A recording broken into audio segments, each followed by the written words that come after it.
جو انم شیخ ہیں، ایک صحافی ہیں اسلام آباد سے، اور ایک فیمیل صحافی ہیں، ان کو 3 MPO کے تحت گرفتار کر لیا گیا ہے نقص امن کے نام پر، اور اس کو پاکستان تحریک انصاف کا کارکن کہہ کے گرفتار کیا گیا ہے۔ تو اس طرح کی جو کارروائیاں ہیں، جب ہائی کورٹس پہلے اتنے سخت احکامات جاری کر رہے ہیں، اور ان کا مقصد کیا ہوتا ہے؟ مقصد صرف یہ ہوتا ہے کہ جب بھی ویکینڈ آئے تو یہ لوگوں کو گرفتار کر لیں، 2 دن گزر جائیں، پھر آگے عدالتوں نے رہا ہی کر دینا ہوتا ہے۔ اسی طرح صاحبزادہ حامد رضا صاحب کو گرفتار کیا گیا ہے۔ یہ سنی اتحاد کونسل کے سربراہ ہیں، اور پاکستان تحریک انصاف کی اتحادی جماعت ہے، جیسے مجلس وحدت المسلمین ہے، اسی طرح صاحبزادہ حامد رضا صاحب یہ سنی اتحاد کونسل کے سربراہ ہیں، ان کو گرفتار کیا گیا ہے۔ وہ سیالکوٹ میں اپنی رشتہ دار کا نماز جنازہ پڑھانے کے لیے کھڑے تھے، اور وہاں سے ان کو گرفتار کیا گیا ہے۔ اور اس گرفتاری کا مقصد کیا ہے؟ مقصد یہ ہے کہ ISI کا آفس فیصل آباد میں جو توڑ پھوڑ کی گئی ہے، اور جو وہ حملہ کیس ہے، اس میں گرفتار کیا گیا ہے، جس میں افضل صاحبی اور باقی جو پاکستان تحریک انصاف کی قیادت ہے ان کا نام بھی سامنے آیا تھا۔ دوسری جانب 9 مئی کی واقعات کی تحقیقات کے لیے 9 GITs بنا دی ہیں نگران پنجاب حکومت نے۔ نگران پنجاب حکومت کی جانب سے جو نوٹیفیکیشن جاری کیا گیا، اس میں یہ کہا گیا ہے کہ 9 مئی کے واقعات کو ہر صورت میں ہم نے جو انکوائر کرنا ہے، انویسٹیگیٹ کرنا ہے، اور اس حوالے سے 9 GITs بنا دی گئی ہیں۔ پہلے جب سانحہ وزیر آباد تھا، جب وزیر آباد عمران خان پر حملہ ہوا تھا، تو اس میں بھی جو GIT بنائی گئی تھی اس کو چیلنج کیا گیا تھا۔ پھر عمران خان کے خلاف جو اسپیشل GITs بنائی گئی تھیں ان کو بھی چیلنج کیا گیا تھا لاہور ہائی کورٹ میں، کہ نگران حکومت GITs کیسے بنا سکتی ہے۔ تو یہ معاملہ بھی اسی، چونکہ اس پہ فیصلہ محفوظ ہے، تو یہ معاملہ بھی اسی طرف چلا جائے گا، اور دیکھا جائے گا کہ آیا نگران حکومت کے پاس GITs بنانے کا کوئی اختیار ہے یا نہیں ہے۔ اب آپ جانتے ہیں کہ ایک نیا سلسلہ شروع ہو چکا ہے کہ جب کوئی جج فیصلہ خلاف دیتا ہے، اس کی آڈیو لیک ہو جاتی ہے فیملی کی، یا اس کے خلاف ریفرنس دائر کرنے کی بات ہوتی ہے۔ یہ میرے خیال میں تو پاکستان کی پوری تاریخ میں نام نہاد کوئی ایسی جمہوری حکومت ہے جو اپنے نوعیت کی ایک منفرد ایک حکومت ہے، جو جج فیصلہ کے خلاف دے یا جج مخالف کے خلاف فیصلہ کے حق میں فیصلہ دے دے، اس کے خلاف یا ریفرنس دائر کرنا ہے یا اس کی فیملی کی آڈیو لیک کر دینی، اور یہ اس طریقے سے سلسلہ انہوں نے اپنا چلایا ہوا ہے۔ بہرحال یہ ساری چیزیں ہیں، کب تک ایسے معاملات چلتے ہیں؟ آئین اور قانون کے مطابق ہی سب کچھ ہوتا ہے۔ دوسری جانب آپ جانتے ہیں کہ عامر میر کی جانب سے ایک پریس کانفرنس کی گئی، جو وزیر اطلاعات ہیں، نگران وزیر اطلاعات، جن کے بارے میں لطیف کھوسہ صاحب نے کہا کہ یہ غیر آئینی حکومت اور غیر آئینی وزیر ہیں۔ انہوں نے ایک پریس کانفرنس کی اور کہا کہ زمان پارک سے 8 لوگ وہاں سے بھاگے، فرار ہونے کی کوشش کی، تو اس پر ہم نے ان کو گرفتار کر لیا۔ حامد میر ٹویٹ کرتے ہیں رات کو، اور وہ ایک ویڈیو ٹویٹ کرتے ہیں، ان 8 کے 8 دہشت گردوں کو جب عدالت میں پیش کیا گیا، جن کو PTI کے کارکنان کو دہشت گرد کا نام دیا گیا تھا، ان کو جب گرفتار کر کے عدالت میں پیش کیا گیا، کیونکہ مقدمے میں درج کیا، مجسٹریٹ کے سامنے تو پیش کرنا تھا، جب ان کو وہاں عدالت میں پیش کیا گیا تو وہاں پر صحافیوں نے ان سے سوال پوچھا، تو انہوں نے اپنے ہاتھوں پر، جو ہر قیدی کے ہاتھ پہ مہر لگی ہوتی ہے جیل کی، اور وہ مہر جب انہوں نے دکھائی کہ ہم پہلے سے ہی کوٹ لکھپت جیل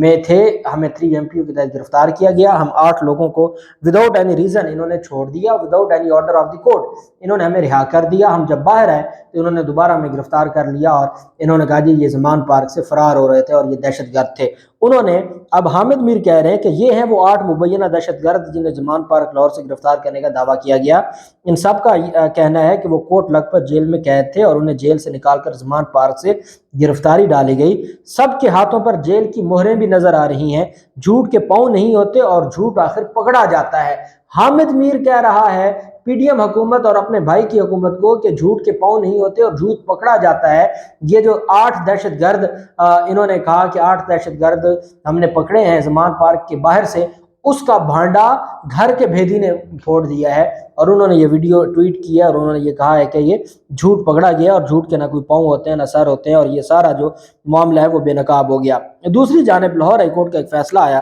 بڑا خوبصورت فیصلہ ہے۔ یہ جناب جج صاحب ہیں جسٹس محمد امجد رفیق صاحب، لاہور ہائی کورٹ کے جج ہیں۔ ریٹ پٹیشن تھی 32441/2023، اور ابو بکر صدیق بھٹا ورسز گورنمنٹ آف پنجاب، یہ پٹیشن کا نام تھا۔ ابو بکر بھٹا یہ پاکستان تحریک انصاف کے مقامی رہنما ہیں گجرانوالہ سے۔ انہوں نے یہ درخواست دائر کی، ان کی جانب سے میاں مدثر نوید چٹھا ایڈوکیٹ صاحب عدالت میں پیش ہوئے۔ 6 صفحات پر مشتمل یہ فیصلہ ہے۔ عدالت نے کہا کہ جو ملزم تھا ان کو گرفتار کیا گیا درخواست گزار کو 3 MPO کے تحت، اور اس 3 MPO میں ڈپٹی کمشنر نے لکھا کہ اس وجہ سے گرفتار کیا ہے کہ ان کے خلاف جو مواد ہے، جو ایویڈنس ہے وہ سامنے آئی ہے، اور اس میں مواد یہ ہے کہ متعلقہ SHO نے کہا کہ یہ نقص امن کے لیے خطرہ ہے، اس وجہ سے ان کو گرفتار کرنا ضروری ہے۔ اور ان کے مقابلے میں کیا کہ جو وال چاکنگ انہوں نے عمران خان کے حق میں کروائی ہوئی تھی، کوئی بینر لگائے ہوئے تھے جو 9 مئی سے پہلے ایک بطور ورکر یا بطور مقامی رہنما جو اپنی سیاسی جماعت کی جو ایڈورٹائزمنٹ کے لیے انہوں نے کچھ کیا ہوا تھا، ایڈورٹائز کرنے کے لیے، تشہیر کے لیے، تو عدالت نے کہا کہ انہوں نے وہ سارا کچھ لگا کے ساتھ کہ دیکھیں جی یہ تو پاکستان تحریک انصاف کا حصہ ہے، اور چونکہ پاکستان تحریک انصاف 9 مئی کو دہشت گردی میں ملوث ہے، یہاں خطرہ ہے کہ یہ بھی نقص امن میں انوالو ہو سکتے ہیں، اس وجہ سے ان کو 3 MPO کے تحت نظر بند کیا جائے۔ اس پر ایک ڈیٹیل ججمنٹ دی ہے جسٹس محمد امجد رفیق صاحب نے، اور اس کو ریٹ پٹیشن ہے جو 6 صفحات پر مشتمل ہے۔ 18 مئی کا یہ فیصلہ تھا، 19 مئی کو یہ فیصلہ جاری کیا گیا، اور عدالت کی جانب سے کہا گیا approved for reporting. Approved for reporting سے مراد یہ ہوتا ہے جس کو ہم کہتے ہیں کہ سورسز آف لاء کی جب بات کرتے ہیں تو ہم پہلے کہتے ہیں کہ ہمارا جو سورس آف لاء ہے وہ ہماری لیجسلیشن ہے، اور دوسرے نمبر پر جو ہمارا سورس آف لاء ہے وہ پریسیڈنٹ ہے، جو عدالتی فیصلے ہیں، وہ عدالتی فیصلے جن کو اپرووڈ فار رپورٹنگ کیا جاتا ہے۔ تو لاہور ہائی کورٹ نے اس فیصلے کو اپرووڈ فار رپورٹنگ کیا ہے، مینز اس کو ایک لاء بنا دیا ہے، اور لاء یہ ہے کہ لاہور ہائی کورٹ نے جو مختلف فیصلوں کا، سپریم کورٹ آف پاکستان کے فیصلوں کا حوالہ دیتے ہوئے کہا کہ جو جس طریقے سے گرفتار کیا گیا اور جن گراؤنڈز پر گرفتار کیا گیا ہے، یہ سیکشن 3 جو ہے maintenance of public order ordinance 1960، یہ اس کی خلاف ورزی ہے۔ اس وجہ سے therefore is hereby سیٹیسائڈ while imposing cost of Rs 5000 per day for a period of detention to be paid to the detainee who shall be released immediately۔ کہ جی جو ان کو گرفتار کیا گیا تھا یا حراست میں رکھا گیا تھا وہ حراست غیر قانونی ہے، اس کو کالعدم قرار دیا جاتا ہے، اور جتنے دن اس نے حراست میں گزارے ہیں پر ڈے 5000 روپے حکومت وقت اس کا جرمانہ بھرے گی، اور اس کو ریلیز بھی کرے گی، رہا بھی کرے گی، اور ساتھ اس کو اتنے دنوں کا جرمانہ بھی ادا کرے گی۔ جب اپرووڈ فار رپورٹنگ ہو گیا تو اس کا مطلب یہ ہے کہ یہ ایک لاء بن گیا، جتنے بھی پاکستان تحریک انصاف کے جو کارکنان ہیں یا قائدین ہیں، جتنا دن وہ جیل میں گزاریں گے 5000 روپے پر ڈے ان کو ریاست دے گی، کیونکہ غیر قانونی جب عدالت ڈکلیئر کر دے گی، کیونکہ ڈکلیریشن عدالت نے دینی ہے کہ کیا قانونی ہے اور کیا قانونی نہیں ہے۔ جب عدالت ڈکلیئر کر دے گی کہ یہ غیر قانونی ہے تو 5000 پر ڈے ان کو اس کا جرمانہ دینا ہوگا اور ریلیز بھی کرنا ہوگا۔ یہ فیصلہ سامنے آیا ہے۔ اللہ پاک پاکستان کا حامی و ناصر ہو۔ بہت شکریہ۔ اللہ حافظ۔ پاکستان زندہ باد۔